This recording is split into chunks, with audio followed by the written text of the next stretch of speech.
Good evening and welcome to the 1927 Club. My name is Matthew, as you're all probably fully aware of now. I'm joined by RDE, Mr. Rhys David Evans. Good evening, sir. Evening. And we are also joined tonight by another fellow Bluebird, Mr. Evan James. Welcome to the pod, buddy. Making your debut tonight. How are you feeling? Evening. I'm really excited, man. It's kind of sad. This is probably the most excited I've been all day, and this should have been to watch the game. It was originally until the first half, but yeah, no, it's really exciting to be here anyway, just to kind of vent everything I've been holding back, really. And that's what we're here for at the end of the day. Obviously, you're a member of the channel. You're in the WhatsApp group as well, so we do encourage. And you've probably seen in the WhatsApp group earlier, I was encouraging a few of the others to see if they wanted to join, but I think you're the only one who's been brave enough to actually bite the bullet and come and join us, buddy. But hopefully, with the others now, hopefully perhaps a few more follow suit. It's not as nerve-wracking as it may seem. So, yeah, welcome, buddy, and thanks for joining us. Really appreciate it. Thanks for having me on. No worries. You'll be a full-time member of the cast soon. But anyway, so yeah, I'll still get paid more than Vincent Tan pays everyone else. So yeah. Well, you get paid more than me and Rhys bloody get paid. But anyways, yeah, no, we're good. Rhys has got a smile on his face. I don't know why Rhys has got a smile on his face. I'm anticipating a rant tonight, Rhys. How are we feeling, brother? I haven't got a clue, honestly. Just deflated, defeated. I don't know what to say. I mean, again, they give Ramsey 1 day to work with the side. How is he going to do anything with 1 day? It's an absolute piss take, let's be honest. It is, but did you see anything? I think the frustrating thing for me then was I probably did see a bit of an improvement today, but then you'd think, well, why didn't that happen 5-6 games ago then? So at least he had a bit more to work with. I think, I don't know, it's frustrating that it didn't happen sooner for me. And like you said, I'm not going to sit here tonight and slate Reza because I'm always behind the manager until obviously told otherwise, right? But I think there was lots of positives today. There was a lot of stronger performances out there, I think.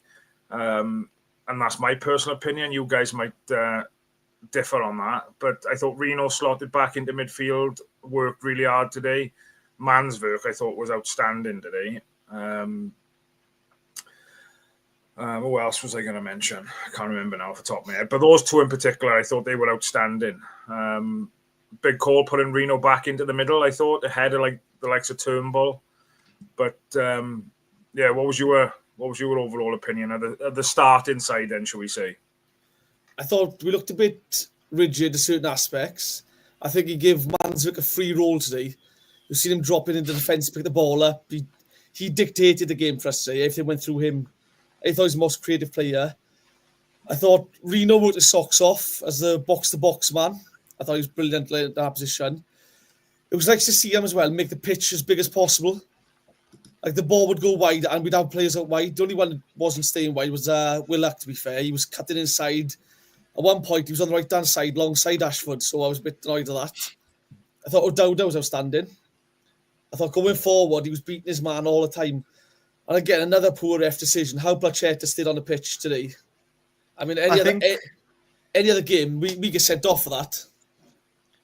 I think the Perry and G challenge he was looking at because he tries to trip him up as Perry's trying to trip him up as he's coming back, and you can clearly see that Perry's the one that initiates the sort of like the shithousery. And I generally I think he should have got sent off. The Planchetta or Panchetta. I called him Panchetta until I realized he had an L in his name, but he should have got sent off, but I think what either the linesman or the ref saw beforehand, if you look at the replay, Perry intentionally tries to trip him up when he's trying to collect the ball back.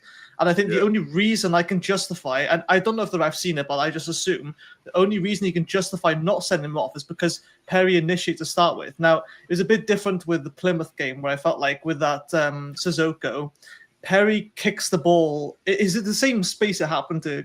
It was quite mad, really, where we won 5-0 at home to Plymouth. Perry kicks the ball at him, but you could make the argument that it wasn't intentional and you couldn't see. But today I felt like Perry was asking for himself to get sent off, and I think Willock at one point as well. And funny enough, at half-time, the two players that were getting a bit agitated and starting to pick on fights, they both got subbed off. I thought it was a smart move by them, because if they stayed on, I think maybe they would have got sent off. Yeah. Oxford were quite a physical team, weren't they, in fairness? They were putting it about a bit. I think the referee made some shocking calls for both teams.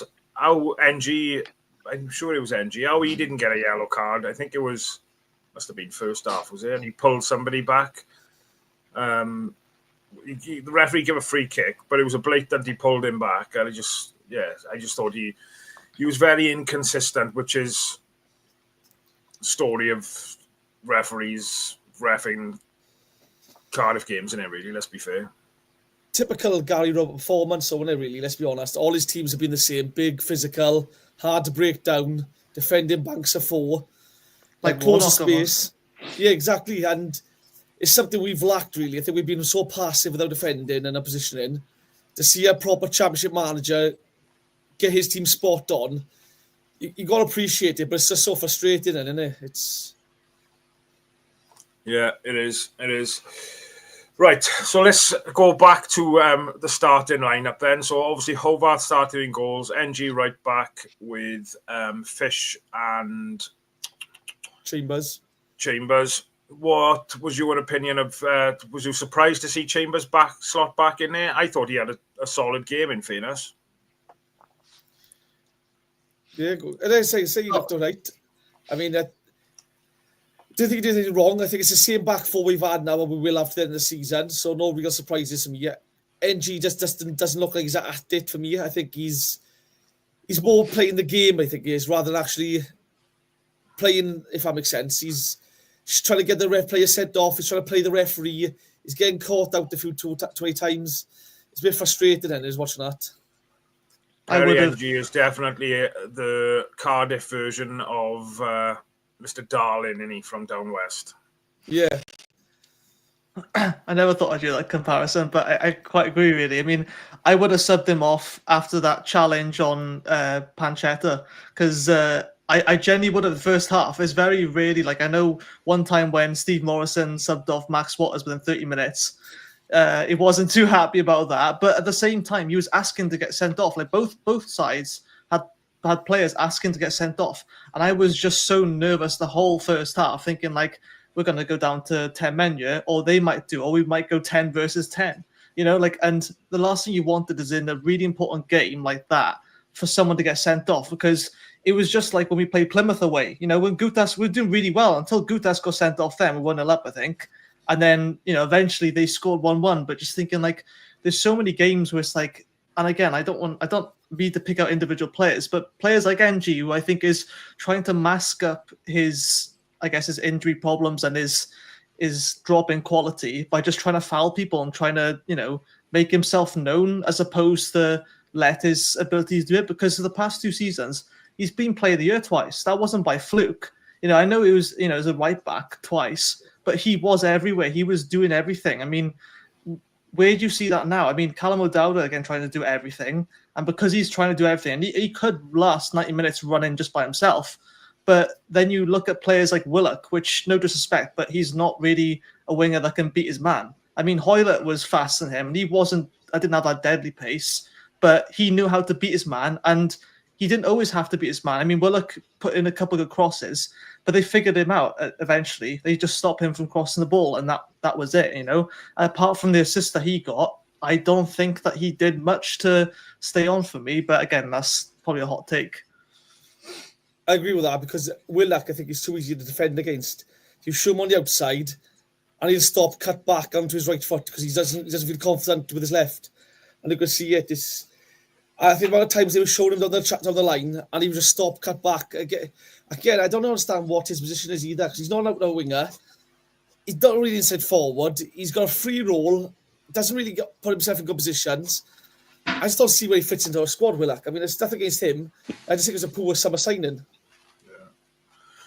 So we talk about the midfield, and Ashford started with Reno and Robertson, wasn't Picatinny. it? And who started on the left? Remind me. So it was Mansverk, Robertson, and Reno. And then you had Ashford and you had Willock, the new one. That's right. Like I said, I thought Mansverk was outstanding. Work rate. Finding pockets of space today. The amount of space at times today, we haven't seen that all season, to be honest. I think we opened up the pitch quite well and created pockets of space. But again, it's that final third where we just weren't. It's that final. We're not used to it. We're not used to being in that. Sorry to cut you off, then. We're not used to being that final third. I think today we showed how narrow Oxford could be when defending. I mean, like there were so many times where we'd overload the wing positions. And I know like our best thing we've done this season really is have O'Dowda overlapping the left winger, because usually whoever's left winger isn't fast enough to beat their man or whatever. And I think we really showed that we could do that today. And we had the pace. They had literally nothing. I think they had one. Well, it was their goal, right? It was probably one shot on target or one shot in total. And I'm not even making this up, right? When they had that free kick given to them, I was thinking, I literally said to my granddad, this is next to me watching, said, I don't feel good about this, because the way they set up was like they almost rehearsed that in the training thing, because they were quick. They weren't fighting over the free kick. They weren't going, like when we get a free kick or a corner, we look clueless. We think like, what are we going to do? We had, sometimes we have Robinson one side, then we have O'Dowda who's going to cross it. They didn't even look sure themselves, but they literally looked like they had a plan, and they didn't need to come to win today. We did. They knew that. They knew the pressure was on us. They had 3 games. They only really need 1 more point. Well, I guess now they dragged back into it, but they're probably not going to be worried so much. I mean, they lost 1-0 to Leeds. I mean, the fact that they were so there for the taking as well. But I know I've already had frustrations with previous games that we should have picked points, because the goal we conceded today wasn't down to it was just a good goal, right? I mean, I think we all agree. But in another game, if we had picked up a few more points when we needed to, we wouldn't have been as disappointed to concede that goal. But obviously, Yeah, given the circumstances and the situation we're in, it was a bit of a gut wrencher. And yeah, fair play. It was a great strike, but a bit more pressure. I think we should have been on the ball a little bit. I think Alves tried to run out to it, kind of turned his back on it as well, which I hate boys at our under 10s, and Rob will back me up on this. Schoolboy error, turning your back straight away. A ball's coming at you at 70 odd mile an hour and I'd probably be exactly the same if I was in that situation. But yeah, it is what it is, as I say. But I just thought it was just frustrating, the lack of clear-cut opportunities that we created, really, given the space. I don't know if it was crying out for Colwell to come on a bit earlier, Alves to come on the wing a bit earlier. I was surprised he took Ashford off and brought Meite on, if I'm completely honest. I don't know what your thoughts are on any of the substitutions, if anybody wants to have a chip in with that. Before you do, good evening, Mr. Rob Boyle. How is it in sunny Tenby, my friend? It is wicked, mate. I've had a banging day considering the shit that I half-assed watch earlier. I watched it through a reliable source on my phone, and whilst the kids were playing in the park, and it's all right. It's good, but yeah, obviously very disappointed. Signal's terrible here, so I do apologise for break in and out. It's just like being at home with my shitty Wi-Fi, but lovely to see you. And Evan, I hope he hasn't butchered your name yet, mate. All good. Nice to meet you as well. I hope he has. We all know you're good, don't worry. Lock to call you Ivan or something like that, mate. I've been called worse, don't worry. Trust me, I've been called Yuan, even though it's like 2 letters different, or 1 really. But nah, mate. I've just been listening to you on here before I obviously introduce and stuff into it, and it's great to hear you on here, mate. Class, really enjoying it. So quality, mate. And that's what we're about, isn't it? Content by the fans, for the fans. So, so I'm 100%. Sure now Evans broke his 1927 virginity. he shall be he'll be a regular now through the summer, and Yeah, we'll mate. be, tapping him up. Quizzes and all sorts now on a flower rower, boy. Yeah, 100%. Going back to my question, then, any surprises with the subs and the timings of the subs? Would it have changed anything? Maybe. Surprised Mansfield came off. I thought he was running the game for us. I think he was struggling a bit with cramp, and he went down a couple of times, didn't he? It's one of those. I think it'd been better further forward. I thought Robertson had a poor game today for us. I thought he just doesn't look at it anymore. Start of the season, he was brilliant, but second half of the season, he's just been shocking. I would have taken him off sooner. Again, Willock doesn't do that for me. We get a free kick on the left-hand side, and he's on the right wing, and he just wander over, stand over the ball, do a dodgy little dummy, and he's off for nothing. I would take him off sooner again, but then, Salah coming off, he's just got a goal.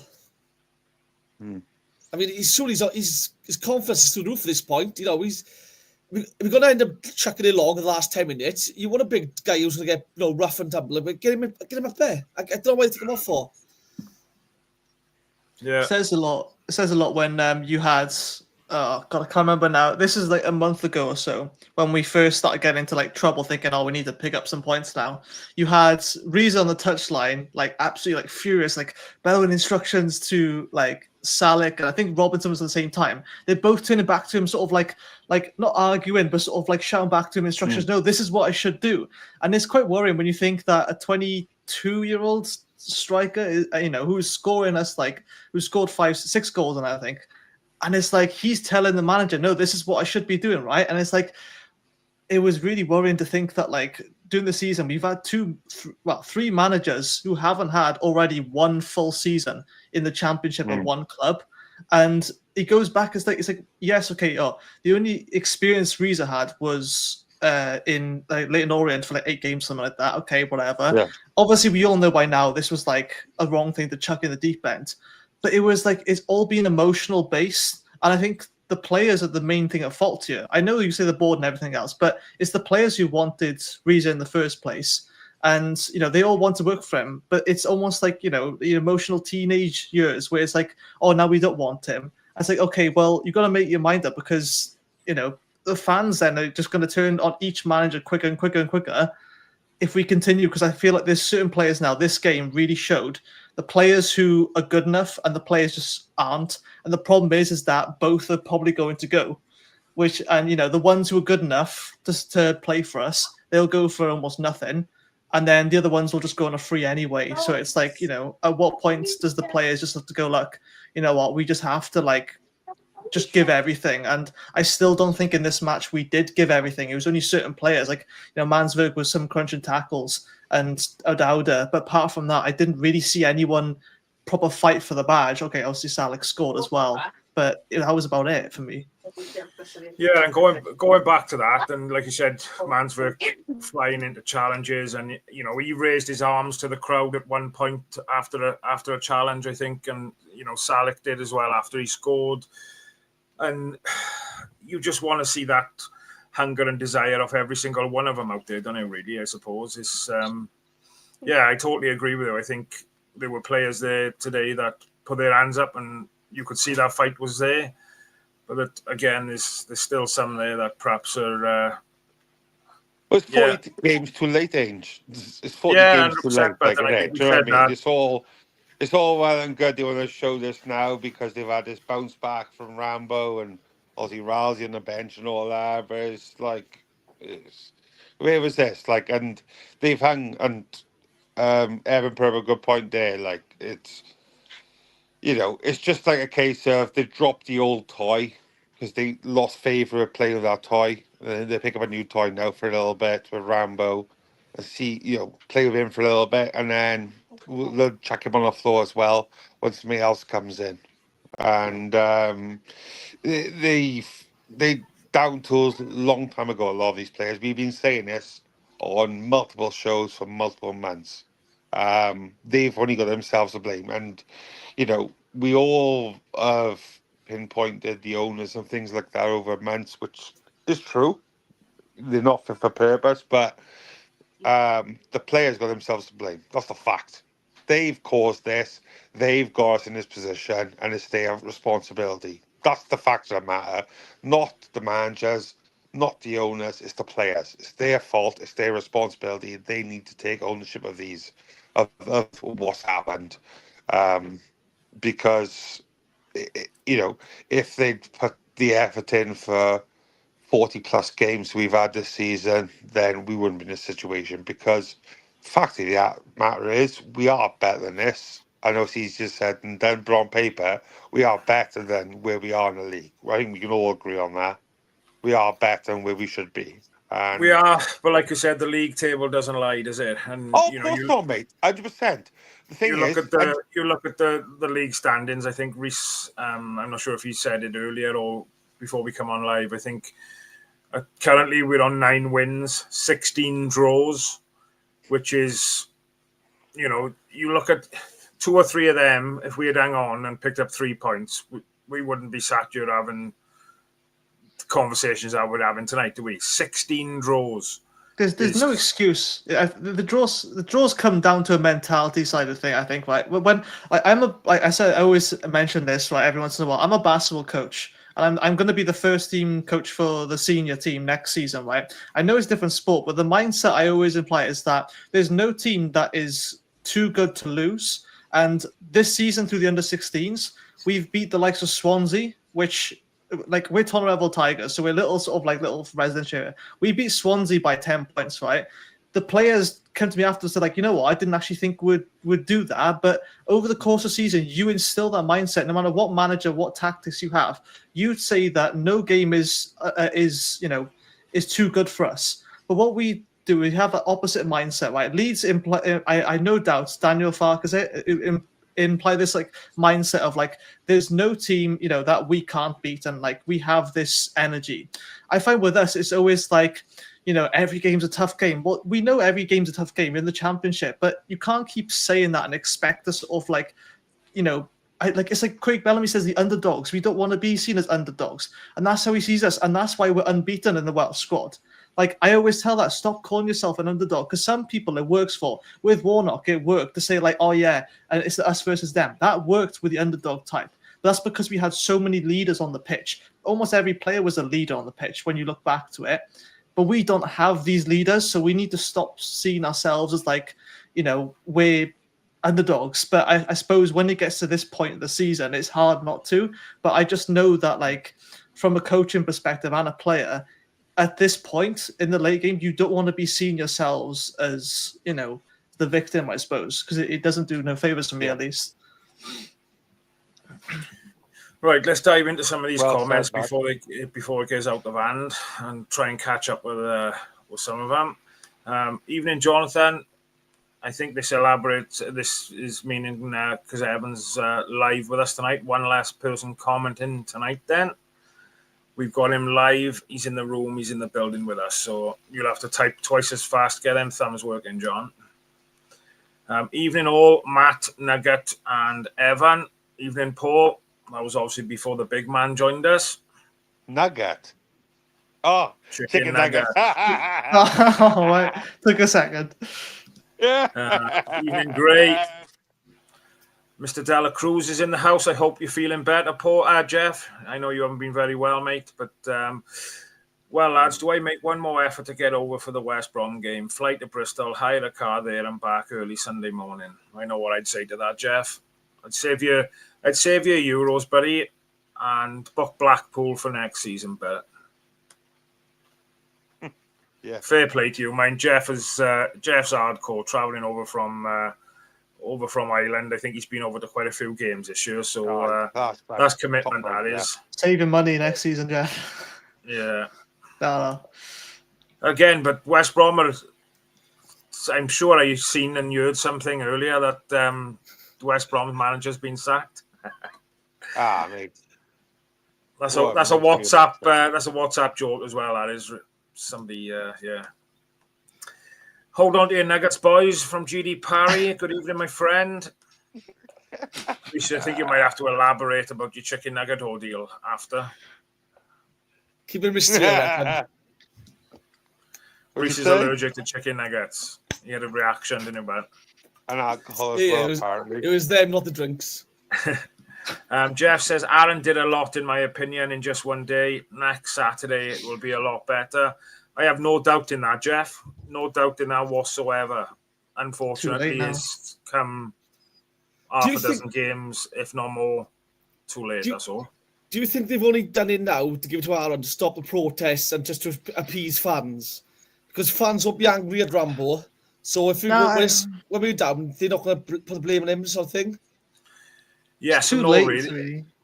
Yeah, go on. I find. Oh, sorry, you go. No, go on. You crack on.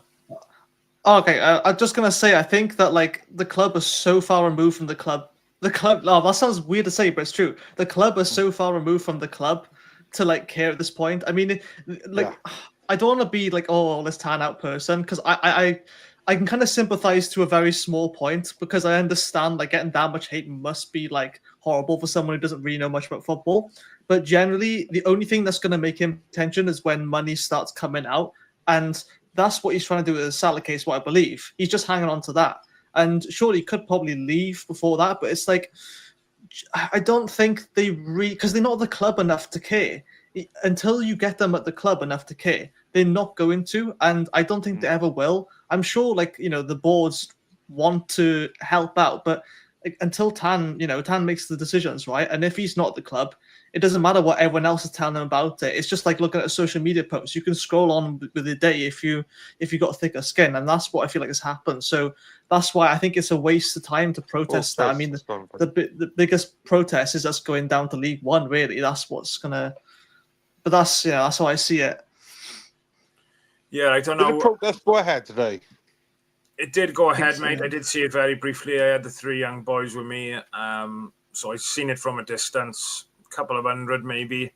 Wasn't very loud, so I don't know how much notice anything was taken. I don't know if there was any cameras there, etc. But I haven't seen anything on social media or anything. But I don't think it was very well supported. I think most of the fans probably were in the stadium trying to back the team, if I'm honest. And I'm not saying the ones who were out to protest are not going to be in the stadium backing the team. Okay, far from that.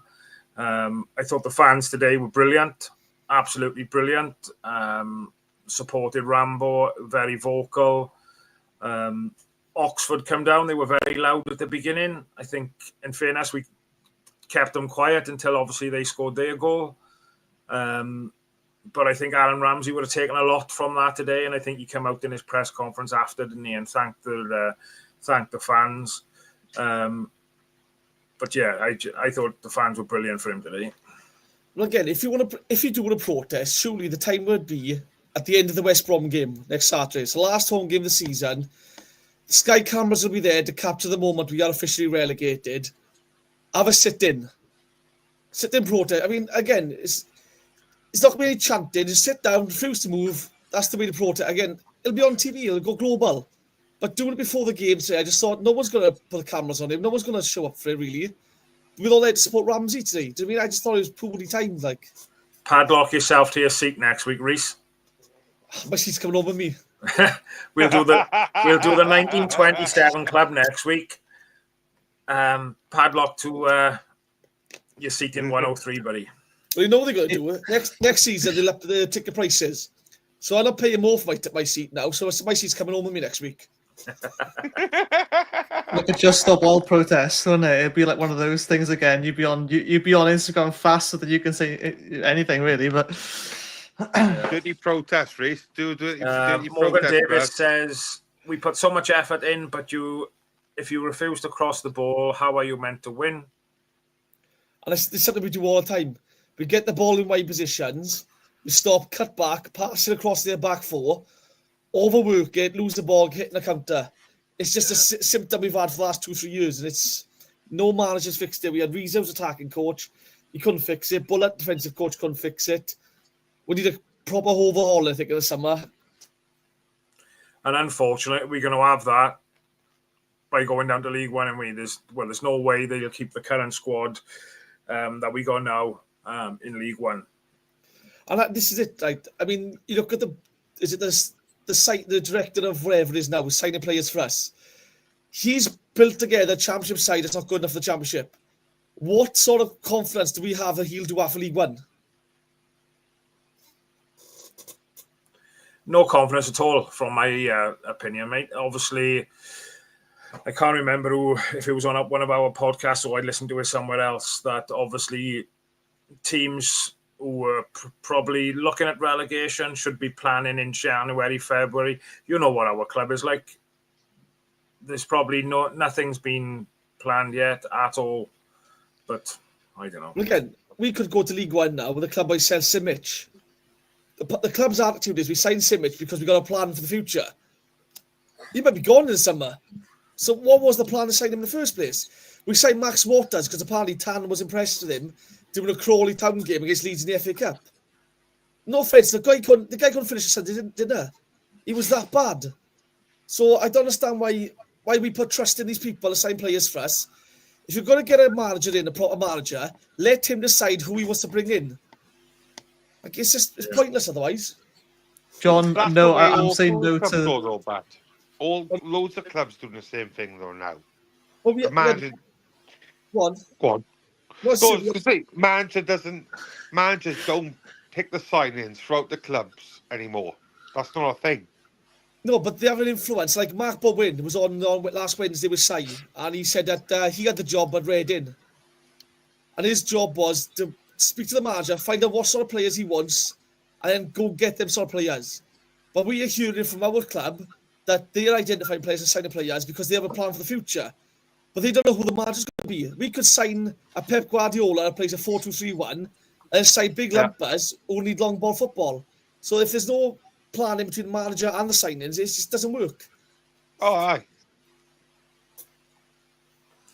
Yeah, John said we're getting Wayne Rooney next anyway, don't worry. Let's get back to these comments and let's just try and get caught up on the comments. First half was more interesting than recent games, but we still have zero threat in the box, 100%. Manswick and Willock both seem to have free rolls today, both drifting everywhere. Quinn, good evening, buddy. I'm happy about today, but Ramsey has come too little too late. If we had him a few games ago, I strongly believe we could have felt somewhat comfortable with staying up. 100% agree with that statement. Yeah, can't argue with that. Graham says, let's try and get it up, Matthew. That's what she said. That's what she said. Oh, come on, you bell. Take your time, Ange. No rush back. I will, but it's my show, Rob. I never have this problem. Oh, whose show? I thought it was yours and Reese's. Yeah. No, not mine anymore. The bell.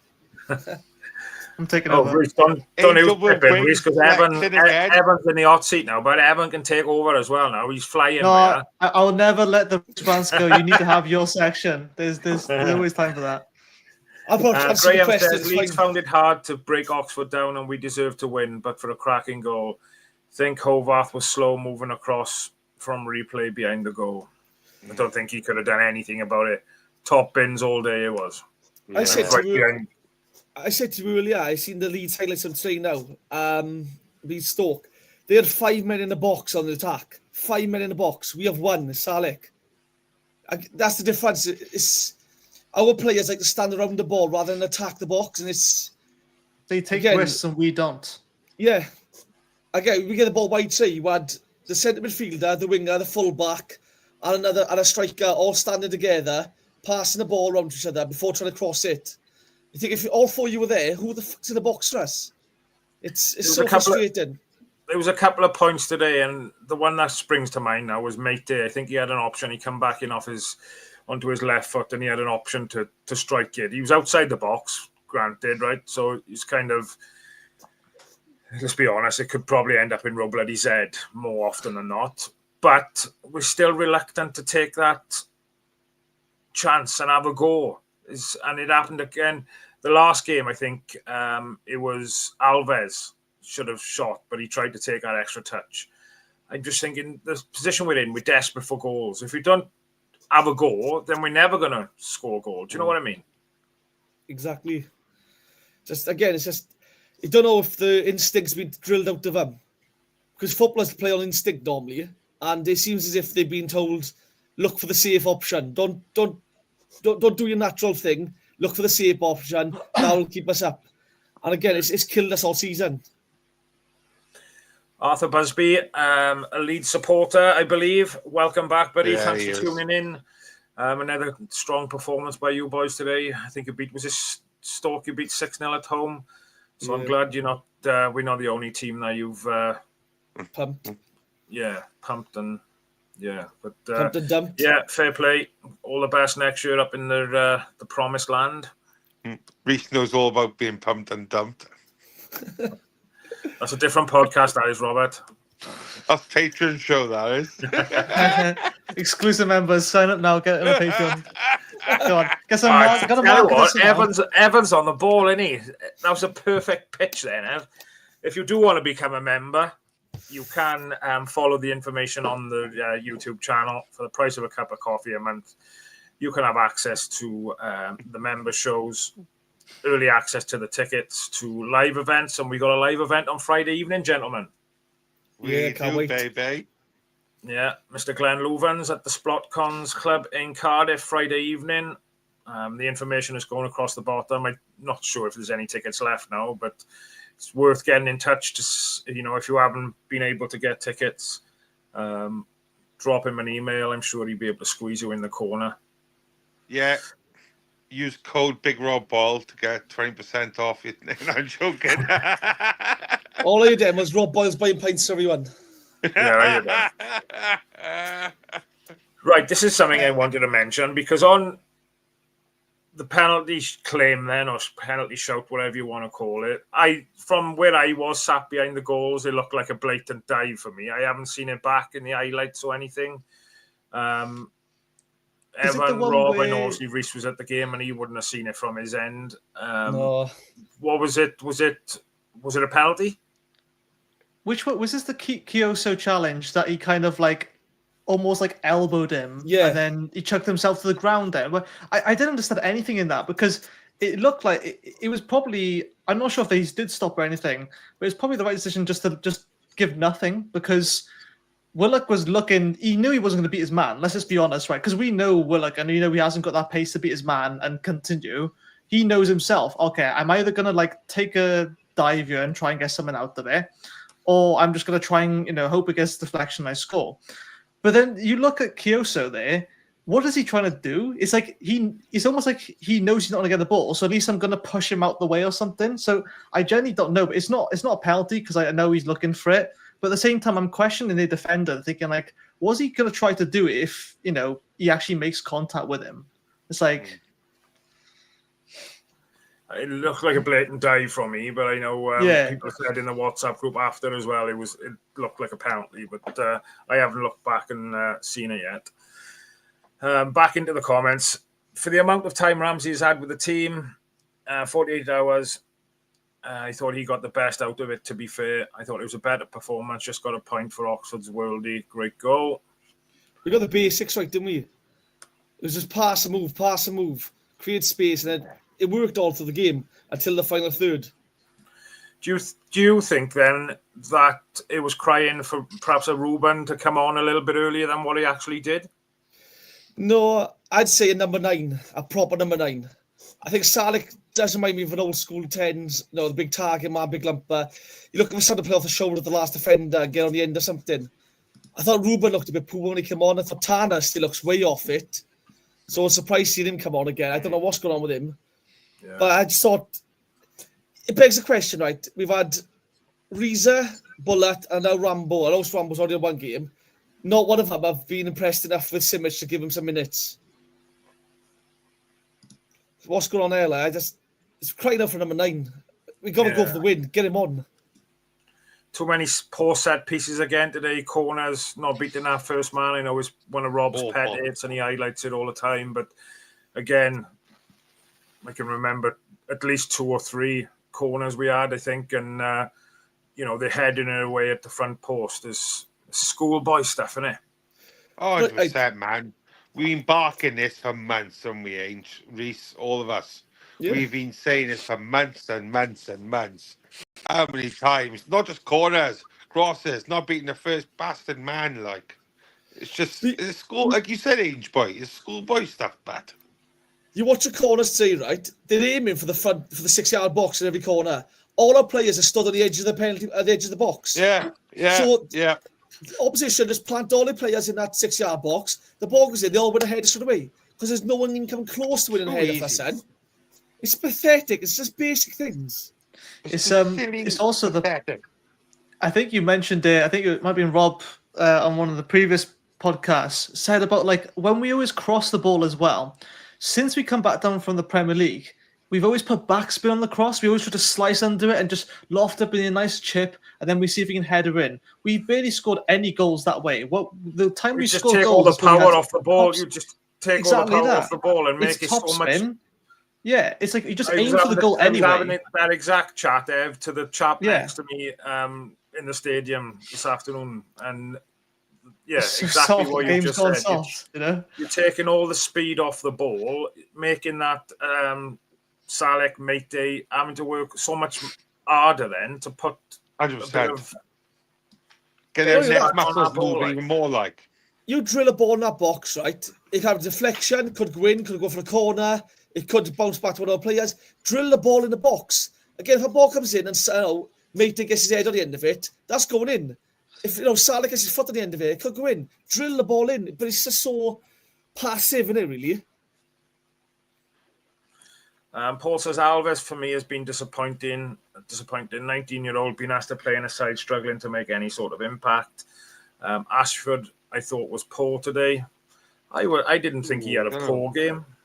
Can I add into that comment? I think that we have at this point really unrealistic expectations of any forward coming in because of how I think there's a previous comment recently as well saying just now saying that there's the goals aren't as spread out. It's kind of like we've got Robinson, and when he's not scoring, relying on Salek.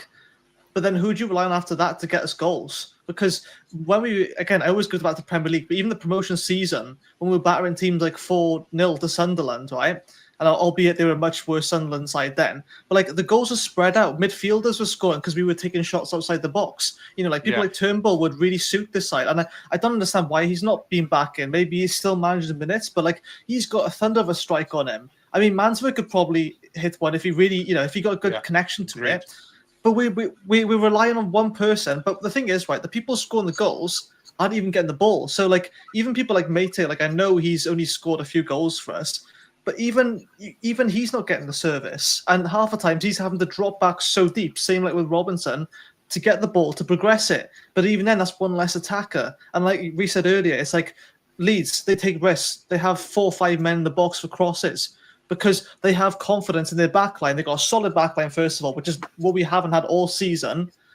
And then they know that if they're in trouble, they've got a deep lying playmaker or CDM, whatever, holding that doesn't come over the halfway line unless it's for a corner.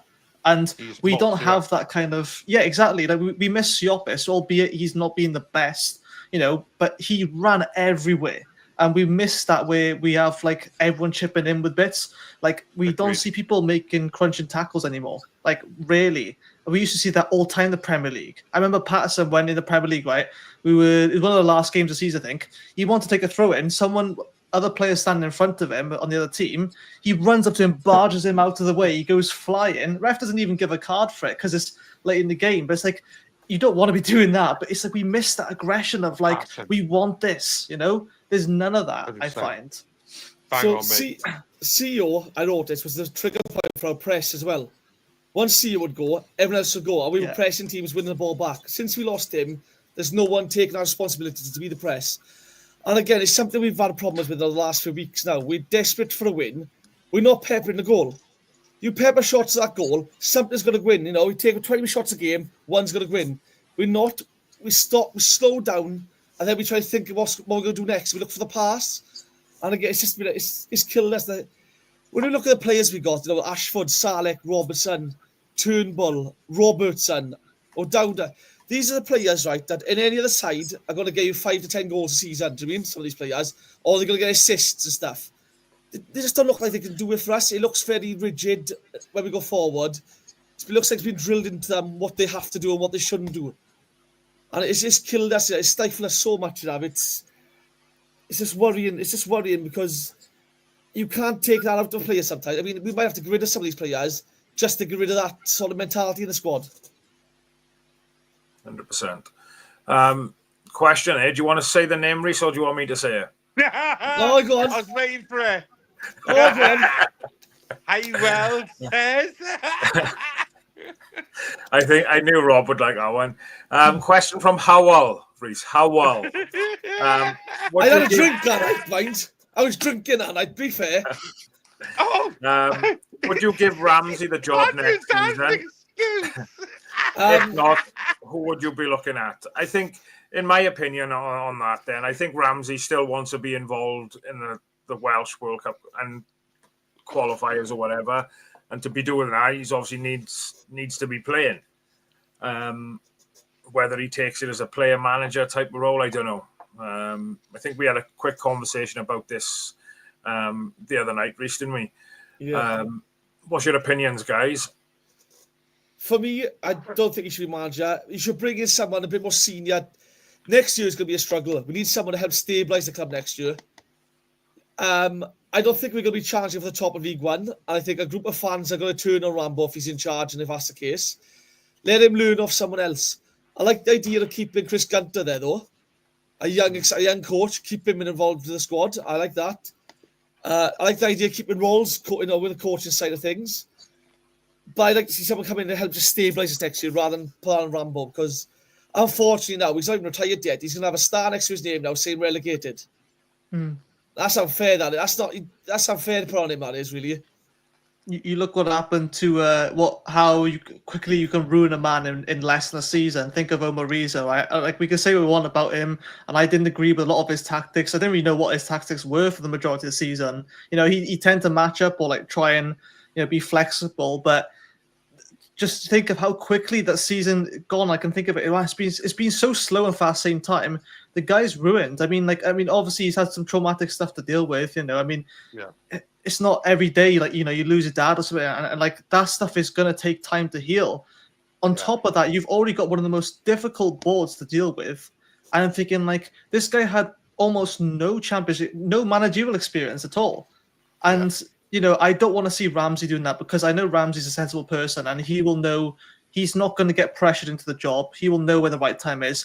And I did have a manager, I can't think of his name now, but he retired a while ago. But when he had the option to take on I think it was a Premier League club, he turned it down first. And then he came a few seasons later when he was a bit more, and he was sensible about it. He didn't just snap at the job because of money. And I know that Ramsey is one of those players where he's not just going to take it for money, because he's taken a massive wage cut just to come play for us, because he just loves the club so much. And that's such a rare breed nowadays, because you give money to any big club that comes in the Premier League, even like the likes of like the Crystal Palaces, the Evertons, who are the lower sort of end, they've gone straight away.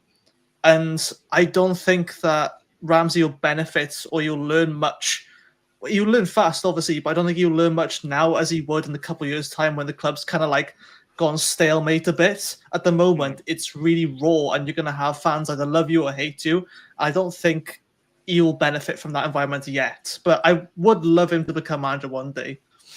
Yeah, 100% agree with you there. I think, obviously, if we can keep him at the club next year and get 15, 20 games out of him in League One, where he's learning his trade then as a coach or as a manager alongside somebody else, then I'd be well up for that, I think. And, keeping him in and around our first team environment, bringing the youngsters on, because let's be honest, we're going to lose 75% of the team when we go down to League One. So we will rely on a lot of these youngsters now coming up from the under-21s. I think a positive for me is that our under-21s have been quite successful this season.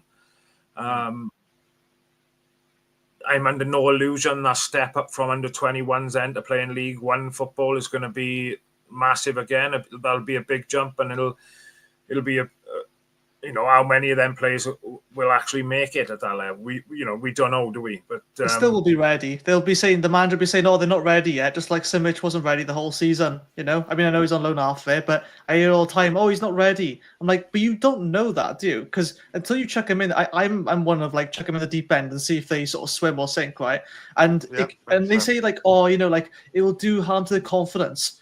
but they're like 17, 18, 19. Like, they've got like their whole career, but their prime is going to be like age 25, 26. You know, Salah didn't really get going, and Mohamed Salah didn't get going until he was about 25 anyway, or even later. So it's like, what's the risk now of playing them, first of all? And also, they'd be dying to get into that squad. But I know what will happen. We'll get, be playing Where's Wally again next season, where it happened a few years ago, where we get a bunch of new players in. We'll struggle to survive in the league like we did 2 seasons ago.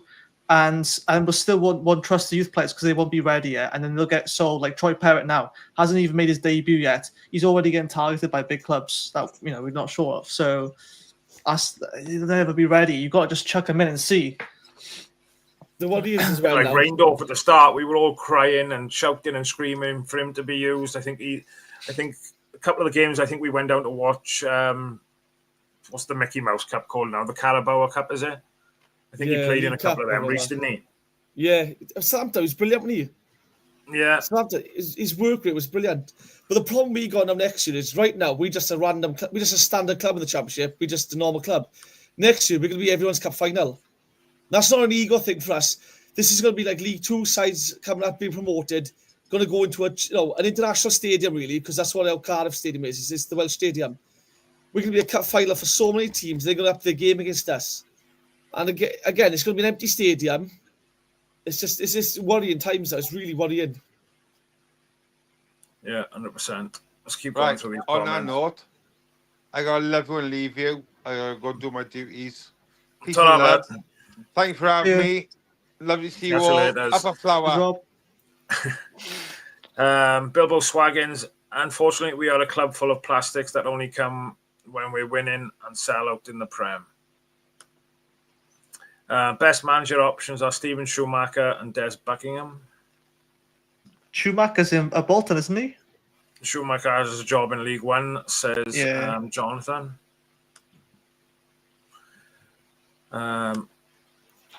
Howell says Rhys David Evans is quieter and calmer than I thought he would be. Sorry, guys, my fault. I think it's because we got a guest we have, so he's trying to be polite. Lewis Bevan, will Rambo stay as manager if we go down? I think we pretty much just discussed that, mate. And obviously, I know you asked this question earlier. We're just working our way through the lots and lots of questions. We can't keep a lead. Yeah, hence why we've got 16 draws this season. Jonathan says it's still time, Howell, and that's for Reece to go bonkers crazy, I'm guessing. John Watkins says it is necessary now to determine the management team for next season before mid-May so that we can pick up the best 3 players early in the transfer window. No doubt there's conversations happening now, and obviously conversations had with Rambo. Obviously, we haven't been made privy to that, I wouldn't have thought. Do you think those conversations would have been had with Rambo? Probably not. Don't forget, we hired 2 consultants to pick our manager this year, and we end up with Reza. So fuck knows what they're going to end up with, honestly. Tanner hired a painter previously, so the electrician will be in charge now come the summer. You know what happened? What we did this year, right? I thought it was a smart move initially, picking up some free agents and some loans, or Bullock last season, right? Got us to 12th.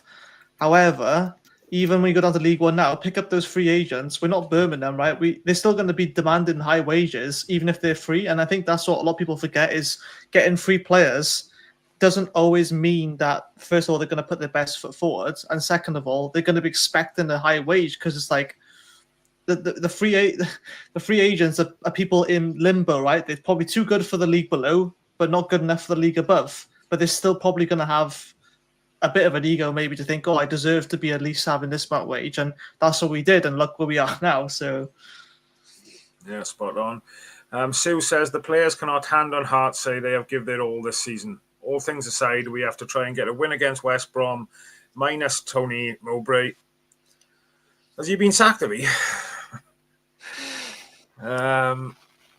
GD Parry, we stand off teams too much. When defending set pieces, we have everyone back in their half. No break options. It's depressing.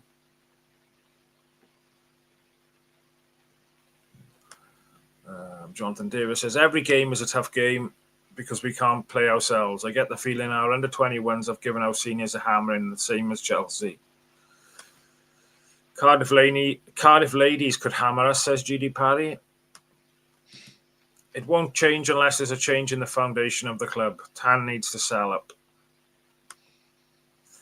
Save your money for Blackpool away. I think that's going back to Jeff's comment earlier. Paul's replied to Lewis's comment. No to Ramsey. Said as much in post-match interview. Just 2 games to go and we'll concentrate on rehab and getting fit. He'll still pull his hamstring on the sidelines, wouldn't he? Probably. It's a good statement. 24 points lost from leading positions this season, which is crazy, although it was a worthy goal to concede. Yes, Mowbray's gone. James Morrison takes temporary charge of West Brom, which is never good because they'll probably have a reaction now come Saturday when they turn up at Cardiff City Stadium. Bill Volkswagen says he should have gone 10 games ago. He should have gone December, against Oxford away. Oxford, That performance was embarrassing, and then he would have had another margin to come in, have 2 weeks to work with the players, and a full January there to strengthen what he needed. But again, the club just too slow to make any decision, and they've left it way too late yet again. It's killed us. So how would you feel about having Tony Mowbray there then, as a technical director, maybe Rambo roles and Gunter? Do you think that would work, or do you think, Rambo needs to make a break from it? He's there for 3 games and, come back to it later on once he's, we don't know what he's going to do come the end of the season. He might think, the time's right now to give it a go. And, if he did, I'd be 100% behind him and back him. But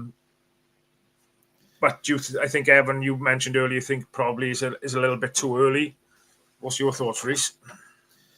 I don't think we get a director of football, let's be honest. You'll have to speak to Dalman, who'll then have to speak to Tan, and then you have to go back and forth like that. You'll have to convince Dalman to convince Tan, because everything that happens is Tan's decision. So it's pointless getting director of football. You'll have no say, you'll have no control, you'll have no power, really. It'll just be the same thing we do all the time. I'm not in charge, someone else is in charge. So it's pointless. I just think, again, we need a complete overhaul now. Get rid of the ownership, get rid of Dalman. And my worry is Dalman is not going to buy the club. That's my worry.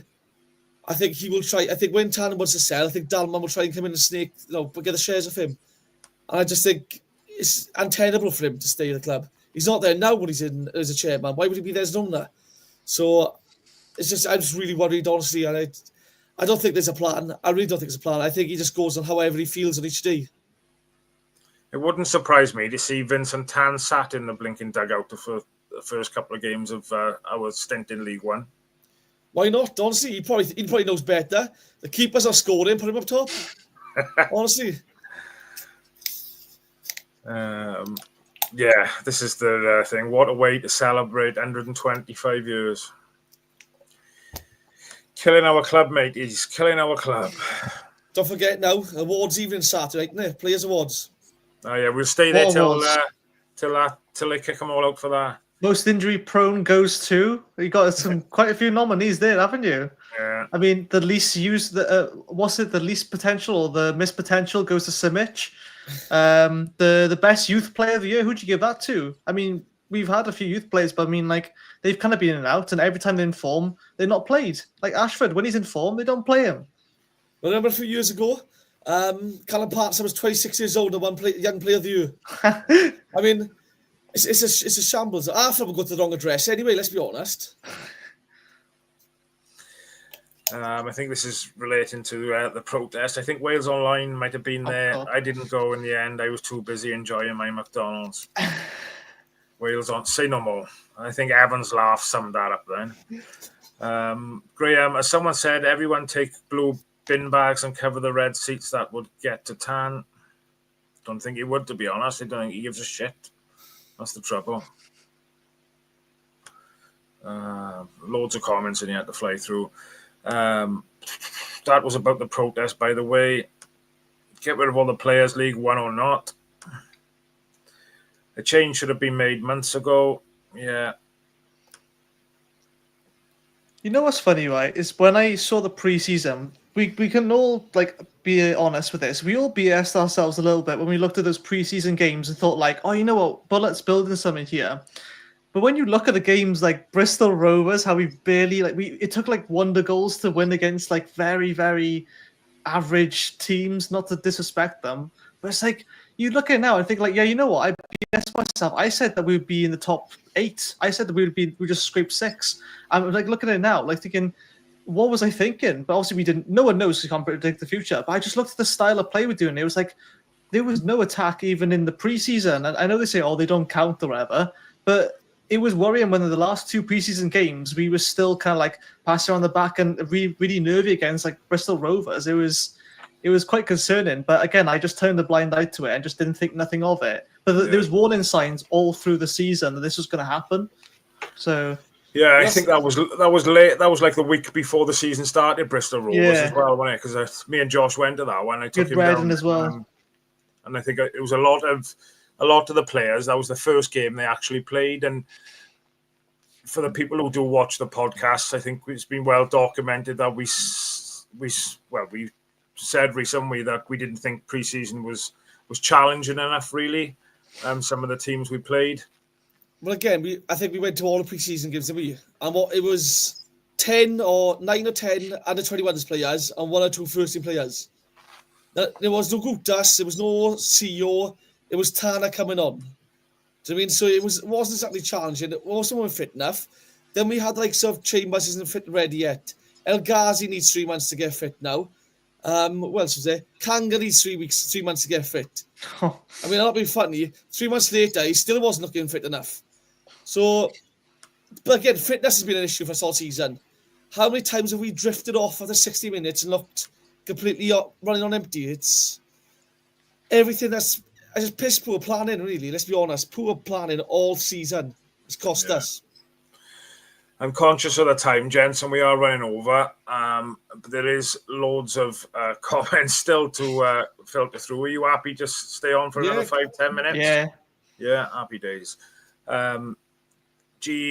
Ballers, I have to stop wearing my glasses. Needs a complete overhaul, boardroom, playing staff, the whole setup. It's unprofessional from top to bottom. Be lucky if there was a handful of players I even want to keep. End product is shocking. Spot on, buddy. Spot on. Tan will never let the managers decide on signings. He's too much of a control freak. I think we all know that. Personally, I don't think Simic had the right mentality for the championship. He feels he's too good for the championship because he's played in the Champions League. You underestimate the championship. How can you not sort of like? Yeah, this. We don't know. How do we? We don't know, do we? I understand where he's coming from. The championship is like no other league, but you play Champions League football. You think of Marco Asensio played against us at Aston Villa, right, in the FA Cup, was it? The FA Cup, yeah. Yeah. I mean, you could tell he wasn't just 1 level above. He was 3 levels above. He knew the next 3 chess moves. He knew everything. And I feel like Simic is already a step ahead of us. No wonder he's got a big ego thinking, oh, I could just do this. And he's not even given a chance.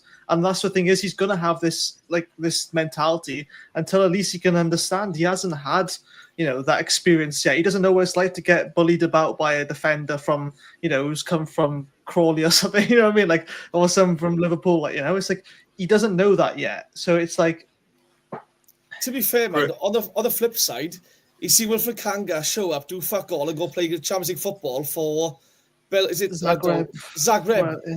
So you must be thinking, well, Champions League football is easy compared to this then, looking at that. If he can go and do it. And it's a great comment from Raphael, and just to back it up, he was at least worth a pop. To think we sent him out on loan and kept playing Kanga. Both Simic and Kanga were transfer committee signings and not manager signings. Yeah, I think that was well documented, wasn't it? Absolutely agree with GD Parry, director of football who understands the game and how things work. I can't see Tan staying up to watch City. It's hard enough for us. We don't want to stay. We don't want to stay up watching us. Fuck off. Go to bed, mate. Honestly. Bradley, good evening, buddy. Hope you're well, my friend.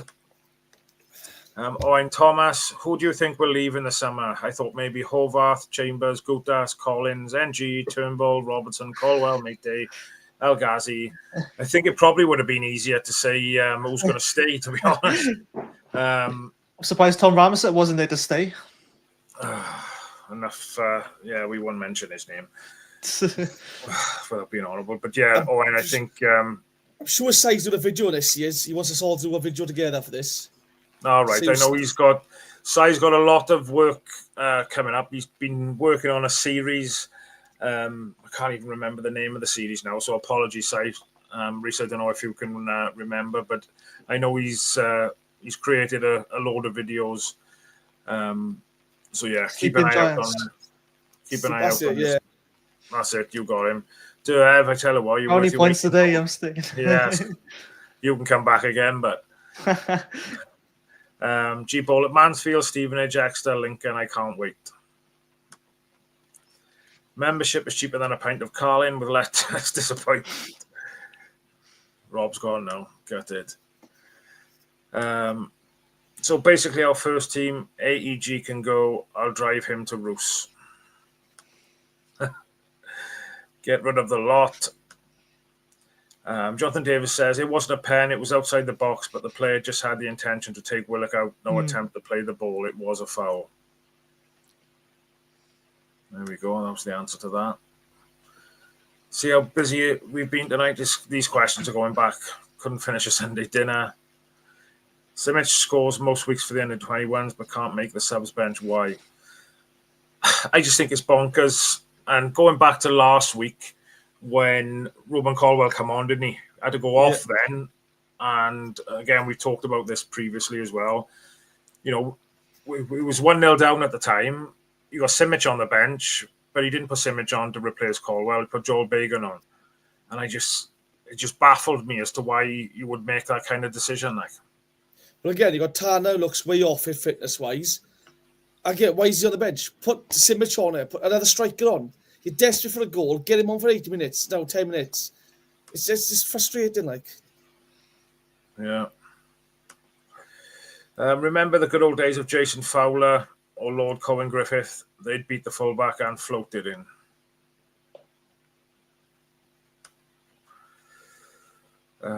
Jonathan Davis. I'm not even going to try and pronounce that. Another club signing was prolific for the under-21s. Etienne Vlonica scored for fun at Maribor. Came to us. Couldn't get a sniff. Jeff says, Alan said in the post-match interview he's just here for the 3 games. We'll see. Use a shout. Jeff says he would like Gary O'Neill. We ain't getting him. I would love him, but we're not going to get him, let's be honest. I mean, if their last job was in the Premier League, he's not coming to like someone going to League One, is he? Let's be honest. Even if he stayed up, I don't think he would want to go there. I think it's the situation of like the unattractive job right now, isn't it? It's like, who wants to come here? You know, I hate saying that because I love this club so much, but generally, everyone knows what this sport's like because you have people like Sam Allardyce and, you know, talking about it. So, we'll end up with Joey Barton on me, let's be honest. Oh, God. You get him in shape. I wanted to... Hassan has just put a comment in there. Yusuf Salak, I hope he stays. I hope he stays as well because he took the time to have a... Obviously, I take my boy and my mate's 2 boys down to the football, and obviously we went down early today so they could have some photos and things. He had a photo with Salak, and he didn't just stand there for a photo. He high-fived all the boys, asked how they were, this, that, and the other. And bear in mind, there's 100 kids there or whatever, and he done that all the way around. And I got so much respect for the players. They haven't got to do it, and some didn't today. Some got out of the car and walked straight in. Soul Bamba energy, isn't it? It's like I had my music tutor in college. He knew Soul Bamba like decently, like well. And I tell you what, I just see him interacting, but he's making everyone else seem like they're such like a big celebrity. And when you see players doing that, it's night and day difference because then you obviously have the ego boost, like, oh, I know this person, but it's just like it doesn't take any effort at all to do that. And especially when that guy was taken ill, I hope he's all right. It's like he jumped straight in the crowd there and he was first to help. I mean, there was not many other players. Again, they probably didn't know at the time, but there's not many other players who had that just instinct to just be like that. He is just naturally it, you know. Yes, he seems a top bloke, in fairness to him, and I don't think we probably will keep him, if I'm honest. Again, he's going to be somebody who's, well, not demand, but obviously we'll be able to sell him on, I would imagine. And they look to cash in on that, I would have thought. CJ says every team has upped their game against us. Let's be fair, Cardiff City Stadium is a playground for an away team. It's known Indian Park. Again, teams come to us and have a fun day out tonight, let's be honest. How many times have we seen the way you go and celebrate in this year in our place? It's just too easy. It's a fun, nice little place to come, Cardiff is now these days. They've destroyed the soul and the atmosphere of the club.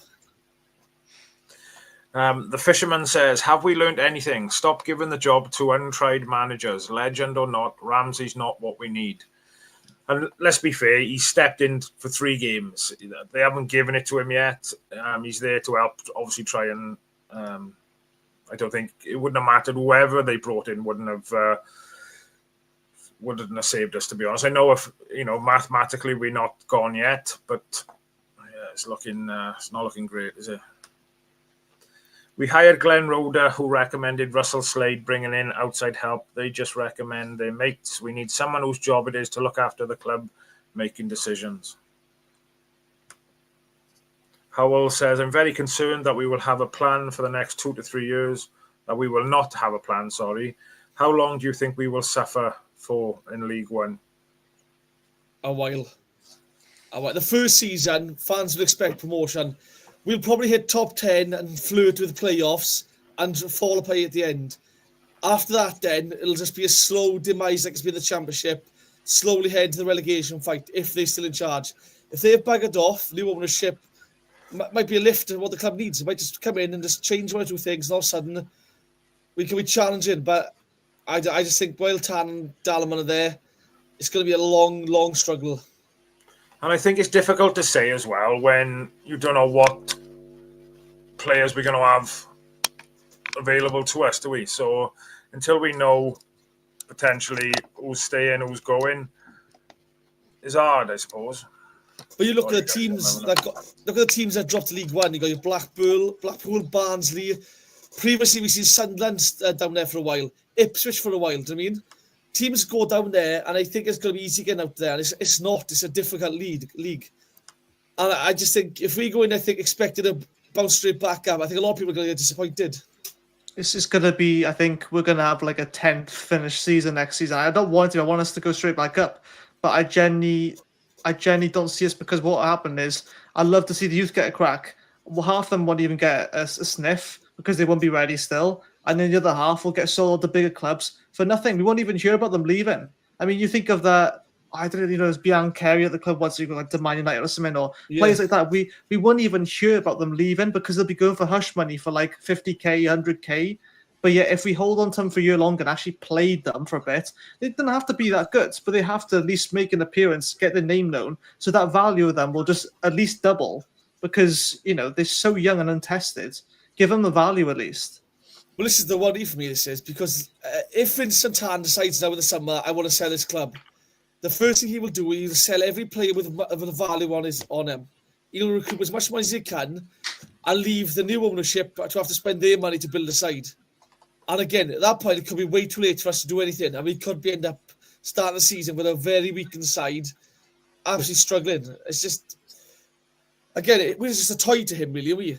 And he's just lost interest in us, and that's the problem. Graham says, we need to win our next 2 by 2 goals. Hope Oxford lose their 2 by letting in 5 or 6, and we will have better goal difference. And then for me to have 6 numbers on the lottery. Probably got more chance of winning the lottery, but we stopped scoring from set plays and couldn't score from open play last season. Couldn't score a brothel now, could we? Let's be honest.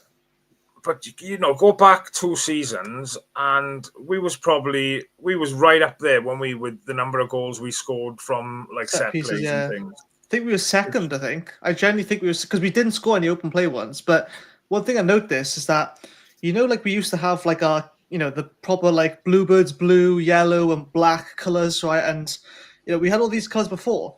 What do we have now? We have blue, but a slightly paler colour. We have grey, and dark grey. That's the colours we have now. I mean, this Yeah, season's they away all- kit, all grey. right, don't 2 seasons ago, fighting relegation, grey, fading into a lower gradient grey to black.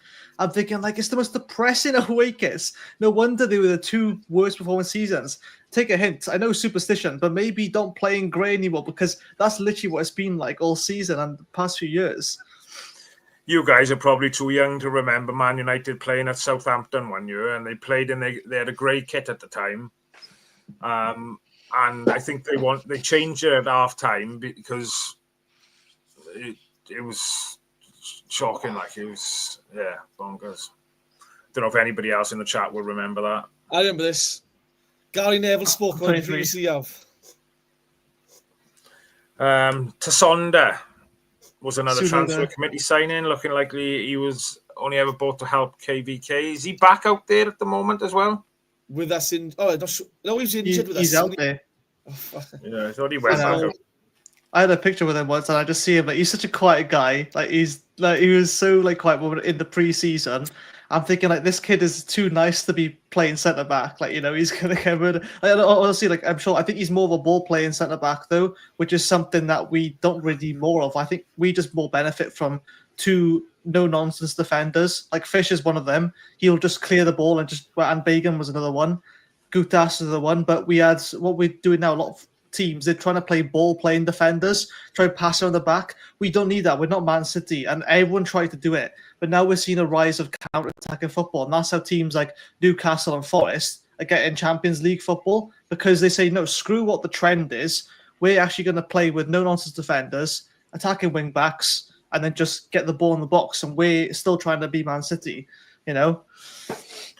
I think Chambers had a couple of chances today, and he brought the ball out to defence. I think 2 or 3 times he brought the ball forward 20, 30 yards. But again, he gets to that certain point and he's passing it, and then it goes back, left, right, backwards. And that's something we haven't seen a lot of this season, is our centre-halves being able to carry that ball forward. But again, he gets to a certain point then of the field, and it's almost as if there's an imaginary line on the field, and that you get to that point, you've got to stop, put your foot on the ball, and then look to pass it back. But then you notice in the games now, so we win the ball back in our own half, and we're very slow getting forward. We stop, look back, and pass it back. Teams against us win the ball back in their half, and all of a sudden there's 3 players on the counter, and it's 3 against 2 all the time. I just think we're just so poor in the transitions we are. It's so much wrong with the club, and it's not enough time for Rambo to fix everything. Do you mean? No. Guys, we're going to be wrapping up now in a couple of minutes because it's 20 past 10. We've all probably got work in the morning. Past Reese's bedtime. Yeah. Atete has a new 2-year deal. He will stay probably more down to no interest and can't stay fit than by choice of actually wanting to play for us, though. Ollie Tanner might have his breakthrough season next season if Burnley don't sign him, like reported in January. I think Southampton was sniffing around him as well, wasn't he? And Leeds, apparently. I think they'd probably be, they'd rather pay us now.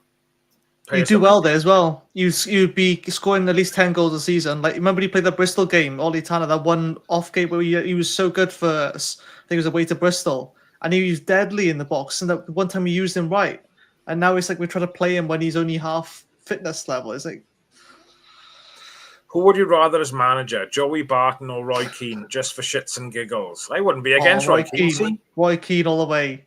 Yeah, 100%. I just wanted to say Cardiff about 20 times. It'd just be fun. Top lad, Salek. People forget the time Vincent Tam booed his own team after conceding late to Sunderland in the first Premier League season. Everyone knew at the time he wasn't that arsed. Thank Wayne Nash for shit atmosphere. Yeah, that name seems to crop up quite a lot, especially in our WhatsApp group. Any more news on Limp Cock taking over?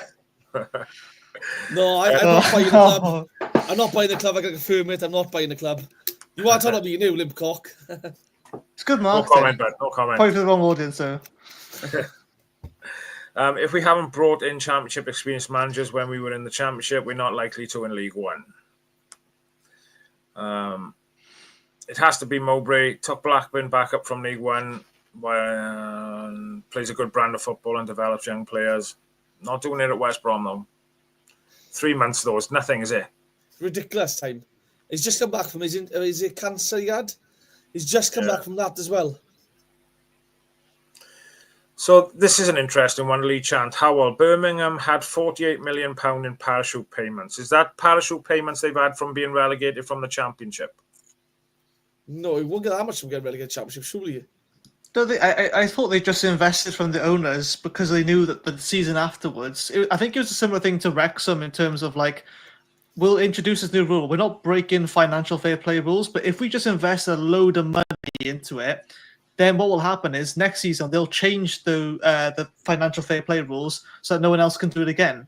I mean, Wrexham took advantage of it, and I think Leicester last season they found a loophole in the system in the Championship to like get some kind of return investment, and now I think they had like a 1 point deduction for the league, but it's kind of like that nowadays. Is trying to find loopholes in it before someone patches up those financial fair play rules. I think it was more of that, but I'm not sure.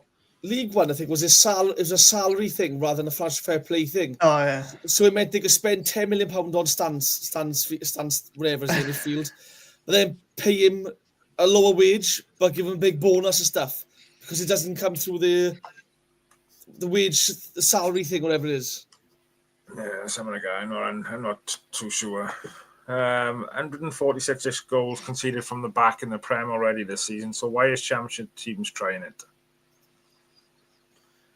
I don't know. I'm not a fan of it, I'll be honest, especially when we got Hovarth in goals as well. It gives me blinking out palpitations. He runs up to it, moves back, and then he goes to kick it again. As I said, the ball's bobbling down. Just put your foot through it, but no, you just go, oh, the ball's coming. Now I'll move back, and then I'll scuff it. And it's like... Callum says, whether we stay up or go down, I'd keep Ramsey in charge. Yes, he's not got experience, but he's going to get the fans back and behind him and could be like an Arteta, young manager and fresh slate. It's a fair comment. And let's be honest, I would 100% back him if they decided to give Ramsey the job, as well as you two, no doubt. You know, I'll get my season ticket next year and I'll be there and I'll back him 100%. And I don't know if it's a right fit for him or the club. Obviously, we'll find out in the coming months, no doubt. Jeff says, well done, lads. Great show. Let's go back to the season again. Not down yet. Beat West Brom. Take it to the last game. Maybe, just maybe. It's the hope that kills you, won't it? That's the problem. Oh, I've already accepted. We're down. I've accepted it. I can't let it drag on any longer. It's killing me all the time otherwise. Yeah. Just as well said, Suze. We might avoid VAR. Birmingham might be getting promoted, but they're still watching Allsop and go. Is he still playing in goal for Birmingham now, is he? Yeah. Oh, look, here we go. Here's Paul. He's butchered it. Sorry. Oh, he spelled it wrong. You're doing so well as well. I forgive you, Paul, don't worry. Allsop was the reason Liam Rosinia was sacked to hell, wasn't he?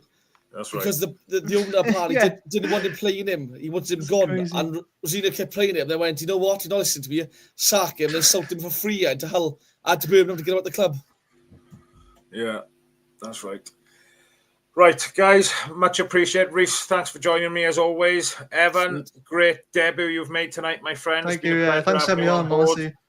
I think we're going to have to make you a bit of a regular now. We're going to have to get you involved in some of our shows, my friend. I'll be happy. I'd be used to the quizzes, so I can be out of that. I'm only 23, so like anything before Warnock, I'm not used. So no, brilliant, but it's been great, and is great. This was all created by Sai for the fans to get involved with, and you live in proof tonight of something Sai's created. We put a WhatsApp group together. That's shits and giggles most of the time. But if it weren't for all that, then obviously this wouldn't have happened tonight. But thank you, buddy, for coming on. It's been great. Sai is back tomorrow, guys, I believe. Not sure when we are back. I think the 1927 Club will be back on Saturday after West Brom. We're going to keep it normal time, 9 o'clock. Obviously, It's still 3 o'clock kickoff, isn't it? It's the 3 o'clock next Saturday. Yeah, so we'll keep it at for 9 p.m. on Saturday. No doubt there'll be plenty of other things coming through the week. I'm not sure when the flower hour is on this week. I know Rob's away, so potentially I might be asking Reese, I might be asking Evan if they fancy another go. But My door's always open. Happy days. You regret saying that, my friend. You will regret saying that. But no, honestly, it's been a pleasure. Loads of comments in the chat tonight, so thank you all so much for getting in. Let's put that one up as well. Great show, great debutant. Happy days. One thing, guys, if you can, subscribe, share the shit out of it on YouTube, Facebook, whatever, would be much appreciated. The Glen Loovens night is on Friday, as I mentioned earlier. There are still very limited tickets, I believe. I'm not sure on exact numbers. Ev, you going Friday or no?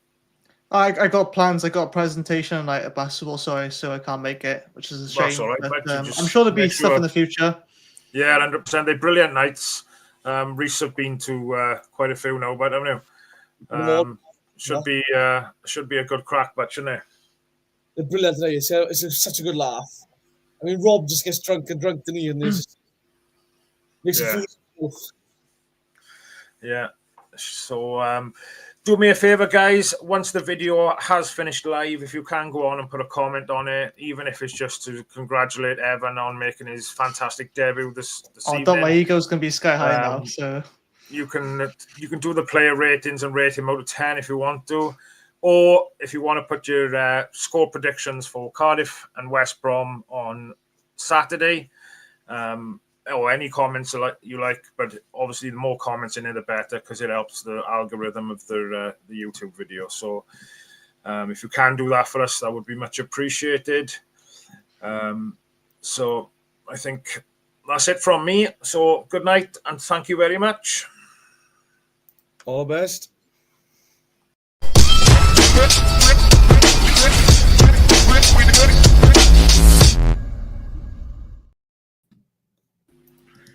Happy days. The live is finished now.